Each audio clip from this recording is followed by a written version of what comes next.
Good morning on this Sunday, March 2nd, and welcome to the Georgia Gang. Atlanta Mayor Andre Dickens lays out his vision for the city as he seeks re-election later this year. Also, Georgia Congressman and Republican Rich McCormick says the Trump administration may be moving a little too fast when it comes to all of these budget cuts. And a shakeup at Georgia's highest court. Melita, Phil, Theron, and Martha are all here. The debate and discussion begin right now. From the Fox 5 studios, the Georgia Gang starts now. Mayor Andre Dickens delivered his State of the City address this week and painted a rosy picture of how things are going as he seeks 4 more years in office. I need y'all to make some noise for the 61st mayor of the ATL. Rapper Jermaine Dupri brought Mayor Andre Dickens onto the stage the Atlanta way. That the state of our city is strong. Mayor Dickens took a victory lap on falling crime rates since he took office in 2021. I promised you safer streets. Another promise kept. Since 2022, homicides in Atlanta are down 26%. He also talked about stopping the Buckhead City movement. And despite protests in the streets to stop the construction of the police training facility, we have ensured that the next generation of first responders will have a state-of-the-art training facility at our Atlanta Public Safety Training Center. Well, Mayor Dickens says another major priority for him is affordable housing, citing the $60 million investment to get folks off the street and into a place they can call home. Theron, to you first this week. You were in the audience. There was no lack of excitement there. What did you think? Packed house. And shout out to Coca-Cola and the Atlanta Committee for Progress, who come together every year. I think Coca-Cola's been doing this for a very long time to host this event. Lori, it's usually a breakfast, but the mayor and his team decided they want to do an evening event, so they did it at the Woodruff Art Center. And my good friend Hayla there greeted everyone, did a wonderful job. You highlighted a lot of things that the mayor focused on, but I just want to touch on a couple more things. Of course, the 26% reduction in homicide. I know Phil is very happy to hear that. But also, he's on track to preserve 20,000 new affordable units in this city. And also, he has a AAA bond rating, which is the highest it's ever been in the city. But the one thing that struck me the most, Lori, is the mayor led with his introduction a video showing our unhoused citizens in this city. And it was very touching to me because there was one gentleman who was laying on the streets, and he said, and I'm going to paraphrase, they care more about housing dogs than they do people. And to me, that is something that the mayor was laser-like focused on, calling on the business leaders, the philanthropic community, that we need to do more to deal with our homeless generation in this city. And so I think it was a wonderful event. He was very bold about his re-election, and in his words, he said he's got a lot of fight left in him. And he talked about ethical government, being transparent, and these are all the things you want to hear from a mayor when he's going into a re-election. Phil, your thoughts. You've been very complimentary of this mayor. Yes, I have in recent years. What a contrast to the terrible mayor that was before him, Keisha Lance Bottoms. Several things. That was a good package, Lori, you did, because it did highlight some things that we needed to have in terms of public safety. Yes, crime is overall down, Theron, but there are pockets where it's not down. He's still going to work on that. I am complimentary, though, as you know, of the police chief, Darren Shearbaum, and the various projects that are going on in this city are very exciting too. I could name a whole bunch of them, but I think basically I was also complimentary in what he's trying to do with the homeless problem. I think he's got some good solutions, and I think that overall I do worry about the procurement and contracting process. I think the auditor have done some red flags. We can talk more about that. That's always been a problem with every mayor and every city administration. Melita, when he took office, I mean, he was facing some tough challenges. I mean, crime was way up, the Buckhead City movement. He's done a remarkable job in a lot of these categories. He's done a very remarkable job, and he has such an upbeat, effervescent personality that translated well in the way he communicated for his on the center stage of the Arts Center. I think the other program that I was impressed by is his midnight basketball and summer youth employment program, 14,000 jobs to young people. And that's setting young people on a firm path towards productive lives, and I think he needs to be complimented for that. Martha, your thoughts, and what would you like to, if he gets another term, what would you like to see him focus on? I mean, the only thing I would say that he could have done better is I think it was a little too performative. I mean, I would have liked to have been a little less. I'm sure because he had the big audience and it was at night that was made it a little bit different. And as far as the homeless issue, I think that there's this overlap with the problems that Fulton County's having with their jail and the mental health issues that are coming out of that. So I'm sure that he's finding a way to work. That's what I would say to him. Not only do you have to deal with the homeless problem, which I think he's doing a good job, but you cannot deny the impact that problems in the jail and the mental health problems and the recidivism of people going in and out of the jail and not being able to get the services they need in the homeless community. So I think that's an opportunity. I think he's done a great job, though, and I think the opportunity there is figuring out how to navigate that difficulty. Theron, is anybody going to challenge him? Anybody, will he have any real competition? Well, this is Atlanta, and you look at our mayors, all of them have had some type of challenger in the past. But the thing that I think that really makes it hard for anyone to really seriously consider challenging him, this is a mayor who has done a good job. He's not only just a mayor from Atlanta, but he's done really good jobs in working with the state. And he mentioned that during his speech. He talked about how they came together to deal with crime.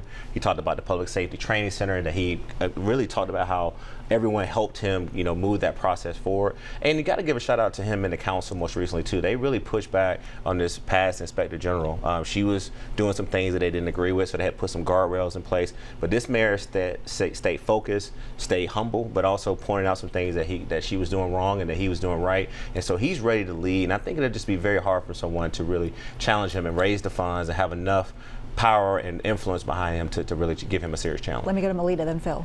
He's also had very strong relationships with all the metro areas surrounding counties as a face for the entire metro area, not just Atlanta. Phil? Yeah, just to segue on that, he has good relationships with the other law enforcement agencies in the area. And just one final note, he is a pro-business Democrat, and there's not many of those around. And so I have to compliment him. Oh, yeah, you are too. You're no socialist. You're no socialist. No, I'm not a socialist. Okay. All right. We'll leave it there, folks. Up next, one Georgia congressman says President Trump may need to slow down all these personnel cuts. We'll discuss after the break. Have a question or comment for the Georgia Gang? Email them at georgiagang@foxtv.com. After a heated town hall meeting, Congressman Rich McCormick told the AJC the Trump administration is moving a little too fast on all this cost cutting and suggested a more deliberate approach. Phil, what do you think about the pace of all of these cuts and kind of what some of these Republican congressmen and women are talking about? Well, I've talked to Congressman McCormick, and he is totally in favor of DOGE, as they call it, the cutting of government waste and corruption. But there's nothing wrong with pausing sometimes. In fact, that's what President Trump has done with some of these pauses, just to see, are we doing the right cuts? You're getting these recommendations from Elon Musk and others, and all the agency heads are doing the cuts. So that's fine. If you want to pause and look at something, maybe rethink something. I know the president himself has even said, okay, well, there's a recommendation to cut here, but maybe we shouldn't do that. So I don't see a big problem. I do think the media spin on the town hall meeting left out the other side of the story, and that was a lot of left-wing activists from around other districts came in. Finally, journalists did discover that. So, yeah, I mean, everybody's welcome at these town hall meetings, but it wasn't all just people upset in his district. Melita. Well, I think the other reason that town hall went viral was because he cops a fairly arrogant and condescending attitude in the way he dealt with his constituents and the people at the meeting. But he is correct about needing a more deliberate approach. For example, when you hear that probationary employees are being let go, you think about the old adage of last hired, first fired. But probationary status for federal employees also includes all the people who've recently been promoted because of long-time good service in the position they previously had. And so when you let go all of these people with institutional knowledge and past prior performance, you're not making strategic cuts. You're decimating the system of the greatest performers. Go ahead, Martha. No, I mean, not making strategic cuts is how we got in this mess for the last 40 years of not doing anything, except when Bill Clinton fired 377,000 people. I like Rich McCormick, and I think he's going to be fine. And there were people brought in kind of like on our side when we brought people into the Tea Party hearings. Okay, it's a common practice now that you have an event like this and people aren't necessarily all your constituents. Okay, so that's not an issue. But I'm, when I look at the size of the federal government, if you go to Doge's own website about how many cuts have actually been made, it's less than $100 billion. Okay, that's a rounding error on a $7.4 trillion budget. Nobody's being hurt by any of these cuts yet, and things are going to be done in the right way. The only way we're going to protect this for our children, our grandchildren, is to get this under control. Well, following public and political backlash, the Trump administration is reinstating a federal scholarship program for agricultural students at historically black colleges, including one here in Georgia. Now, the move comes after Georgia Senator Jon Ossoff urged the White House to restore the funding. Theron, I heard Elon Musk said that they would make some mistakes and would try to fix them quickly. Clearly, this was one of them. Yeah, I think this is one of probably many. And, Elon Musk said that in that cabinet meeting because I think that he, being the smart businessman that he is, has probably been alarmed and made aware that they've already made some mistakes. So this was one of the big ones. And so I want to commend Senator Jon Ossoff for speaking up for this act. But to bring it home, this is an act that was put together in 1992, Lori, and it's been a federal program that's helped so many colleges and universities across the country, but particularly in Peach County with Fort Valley State. This is a scholarship that helps these agriculture and industrial schools recruit students, and when they're there, to help them go on to be very productive. And so, I think folks should be outraged about this, and we should call the administration out for this. But while Senator Ossoff does deserve some credit for stepping up, I also want to commend the HBCU presidents, particularly here in Georgia, who've gone to Washington numerous of times to talk about a host of things, but this has always been at the forefront of that. So I was talking with Dean Smyre, who's on a board of trustees for Fort Valley, and he also weighed in as well when he got the news that this was one of the programs that were being cut. Phil. Well, I know for a fact, because I interviewed President Trump last year, and he brought it up. Historically black colleges and universities were on his radar screen then. Mm-hmm. He has always been for funding them in his first term. In fact, some of the college presidents actually had a big presentation during his first term thanking him. I think it's been basically a bipartisan thing, both at the state level and at the federal level. A lot of Republicans have been very supportive of the program there, and I save your outrage for things that you really need to be outraged about. Okay, well, let's move on and see if there's any outrage here. 3 book events at the Jimmy Carter Presidential Library in Atlanta were abruptly canceled this week, raising questions about whether new leadership at the National Archives is impacting programming in all 13 presidential libraries. Now, the canceled events focused on climate change, homelessness, and civil rights, with authors told to find new venues after their listings were removed from the library's website. Melita, you brought this to my attention last week first when you heard about it. Well, that's because I learned about it early, since I'm going to be interviewing one of those authors, the author on the book about civil rights, on March the 12th, now at the Decatur Library. The Decatur Library stepped up to host 2 of the events, and Trees Atlanta stepped up to host the event about climate change. But the New York Times even weighed in, saying that this is a chilling way of suppression. And it does seem like those books are being banned. But what stayed at the Carter Library is a book on presidential pardons, which we know President Trump is a big fan of, and a book about Nazi history. So Nazis and presidential pardons are in, but homelessness, civil rights, and climate change are all out based on these mandates from the National Archives. Okay, so first of all, let's not even mention presidential pardons and say that that's a Trump issue. Joe Biden had the most presidential pardons of any president in the history of the world. So I think that's a bipartisan issue. Secondly, if an organization is so poorly managed that they can't handle a pause in funding for a couple of 3 weeks and start canceling events, then those are the reasons why we need to question why if the money's being spent appropriately. That is a major issue for me. I don't think there's anything political here, except the people that are running the Carter Library, which I love, wanted to make an issue of it. Well, it's not because just of the pause in funding. They're being told that all book talks in the future must be approved by Washington before they're scheduled. Well, Melita, let me just say, I think that was the original statement, but the National Archives, which has the last say, said that the local folks still have the right to have any of these books that they want. So there's some conflicting statements, but that was the last statement, if you do believe the National Archives. Theron? Well, I think that, the Republican Party used to be a party that was very big on promoting free speech. And I think that I can make a whole free speech argument that the Carter Center has led the way for being an inclusive center that wants to tell all sides of all stories. And so I agree with Melita. I think that for them to, in my case, cherry pick these particular books can't help but bring it to our attention, Martha. But also there's got to be some political jockey in there, because we have seen for the last 40 days that this administration has been very focused on giving red meat to their Republican base. And so I commend the Carter Center folks for speaking up. I commend them for speaking out, and we can let it kind of all play out. But ultimately, this is free speech, and the Carter Center has led that way for a long time. Look, it's red meat. I love the term red meat, because what it is, it's red meat to the voters that voted for Donald Trump. There is not a single thing. Look, I'm not the biggest fan of Donald Trump in the world, but there is not a single thing he has done that he did not promise to do. And transparency, all of this kind of stuff was done by the last administration in secret. Everything's being done. They can't handle the fact that he's done 1,200 questions in 40 days to 150 by the previous president. Everything's out in the sunlight to be seen. Melita? We just need some clarity. There's a difference between the Carter Library and the Carter Center. They are on the same patch of land and they adjoin each other. The Carter Library is the entity which reports to the National Archives. The Carter Center is run by a nonprofit board. Great points.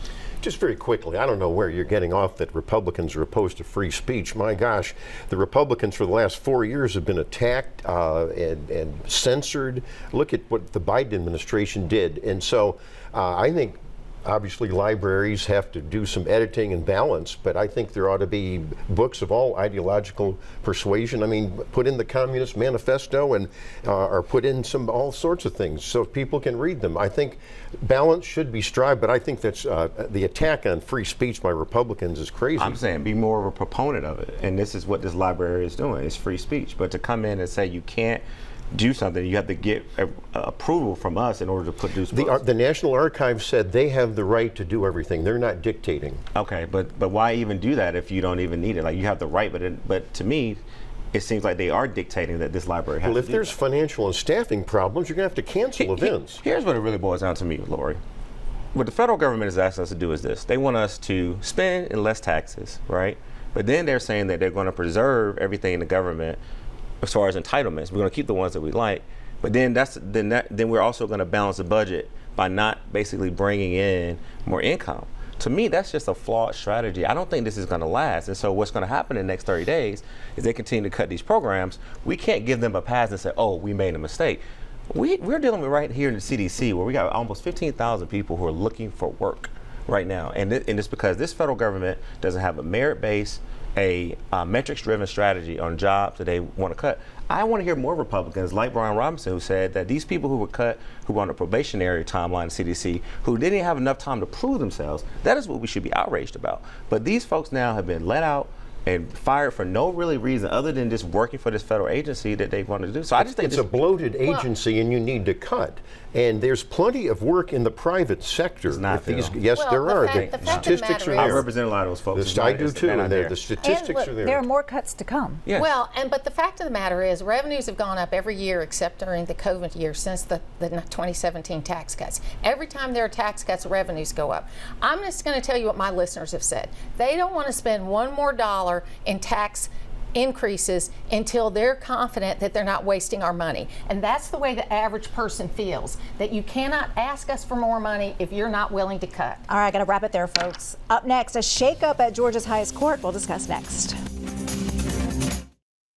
Join the discussion on the Georgia Gang Facebook page and watch past episodes on the Georgia Gang YouTube channel. Citing personal and family obligations, Georgia Supreme Court Chief Justice Michael Boggs says he will step down at the end of March. Presiding Judge Nels Peterson will take over for Boggs. Theron, you've got some insight on this?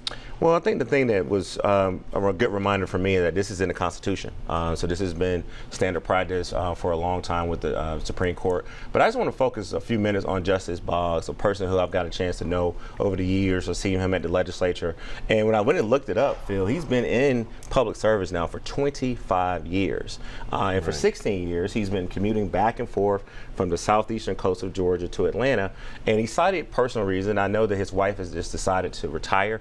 And so it's really just that. He wants to go back with his family. He wants to spend time with his wife. I think he's going to go back to private practice. He's going to practice law in that coastal area. And so this is a man who has been very focused on criminal justice reform. He led that effort and has been very outspoken about things that can be improved. So I wish him well in what he's going to do next with his in the business endeavor. Martha, I guess some people wonder, well, then why did you run again if this was going to happen so quickly? I wish him well, but one of the biggest challenges I think we have with our judicial system, our elected judicial system, is that it's kind of a de facto elected judicial system. A lot of judges, and I'm not criticizing the Chief Justice, they get out before their term's over so that someone can be appointed in, and then they get to run as an incumbent. And so it's a strategy. And so I'd rather just have appointed judges or elected judges, but let's not do both. Good point. Several Georgia school systems have opted out of a property tax break because they could lose millions of dollars in revenue. Phil, this one's confusing, so I'm going to have you talk about it and break it down, because did any of us know really what we were voting for? I don't think so. This is very confusing. It's one of the worst pieces of legislation. Let me back up, though. It was on the ballot last November as a constitutional amendment. I remember reading it. I had to read it again. I had to call some state lawmakers. What exactly does the opt-in, opt-out mean? Well, what it means, it's a statewide floating homestead exemption, and it's supposed to limit your annual assessments. It deals with two entities, your school board, your local school board, and your local county commission. Here's the tricky part. Some counties that have a lot of revenue coming in may not want to take advantage of this. It may cut their monies, especially for school systems. So you're getting a patchwork of all 159 counties that some want to stay in, some want to go out. And it depends on what your assessments are going to be, and it depends on your millage rate. One of the tricks that go on, just to finish this up, is sometimes the county commissions cap the millage rate, but then they get around it by raising your assessments. Mm-hmm. The bottom line is, it's up to each of these counties and school systems to figure out, we don't want to be cutting anything, any critical services, but do we have enough money? So should we stay in or should we opt out? Some of the counties like Fulton and Metro Atlanta are opting out because they don't want to have critical services cut. All right, I'm going to move on. One more issue that I know you all want to talk about. According to Rough Draft Atlanta, the first transgender woman is set to take the stage and compete for the title of Miss Georgia USA. Melita, your thoughts? Well, she would make Bella Bautista would make history not only as the first trans woman to compete, but she, if she won, would be the first Mexican-American woman to be crowned in Georgia. The prospect of her winning seems dim when you look at the fact that the president of Greenwood Productions is the wife of Lee Greenwood, who performed his song God Bless the USA at President Trump's inauguration. And so they will be in charge of implementing the contest. Real quick. Sounds a little guilt by association there, but I just think it's another thing they're trying to take away from women. Okay, I am so frustrated with this that I just don't see this as something that's going to work, but it'll bring some attention. And it sure has. Up next, winners and losers. Stay tuned. Time now for the week's winners and losers. All right, Martha, we'll start with you. So my winner this week is Representative Scott Hilton for introducing the bill about getting cell phones out of schools. I'm making him a winner. Amen. And Judy from Rest Haven, thank you so much for being my knee replacement buddy. And you sent me a copy of a bunch of exercises to do. So thank you very much. You also are a great person for the show. And then I'm wearing orange today to remember the Bibas family who were brutally murdered. 2 children and the mother were murdered. And unfortunately, a 2-state solution died with the Bibas family. All right, Theron. All right, I want to make Mayor Andre Dickinson winner this year. A great State of the City speech. I think it was full of a lot of things that he's accomplished in his 4 years in office. Also, Doug Shipman, who announced a couple weeks ago that he's not going to seek re-election. He's cited family issues that he's going to tend to, so definitely want to thank him for his service. And also, Councilman Amir Faroqi announced this week that he's not going to seek re-election as well. He's going to go run the Galloway School. But Amir has represented a booming district in the city of Atlanta, a lot of urban development in his district. And also Howard Shook, your good friend, who's not going to run again, who's a good friend of mine, used to be my councilman. And then lastly, thank you all so much for the birthday wishes. I went and met Hermine Morgan at the Department of Driver Services. Glad to get my license renewed. And also Tamika Cummins, who helped me out with my tag. Thank you all so much for watching the show. All right, Phil, we got a little time left. We do. The new Supreme Court Chief Justice Nels Peterson is my winner. And also a winner is SG Contracting and its CEO, Sachin Shailendra. They are doing a lot of the work when they're doing a new legislative office building there in Capitol Hill in Atlanta, and the dome work. So congratulations to them on the continuing work. All right, Melita. Well, one of the two new wings at the National Center for Civil and Human Rights will be named in honor of Atlanta Mayor Shirley Franklin. And it's a well-deserved honor for her, and so congratulations to her and for everything that she did to make that center a reality. I also want to give House Speaker John Burns credit for creating a subcommittee to study the tort reform issue, which includes Democratic legislators who are among the brightest minds in the trial bar. They will be able to counter the massive misinformation campaign the governor and insurance companies have waged in the press and with millions of paid advertising. Oh, lots more debate on that to come.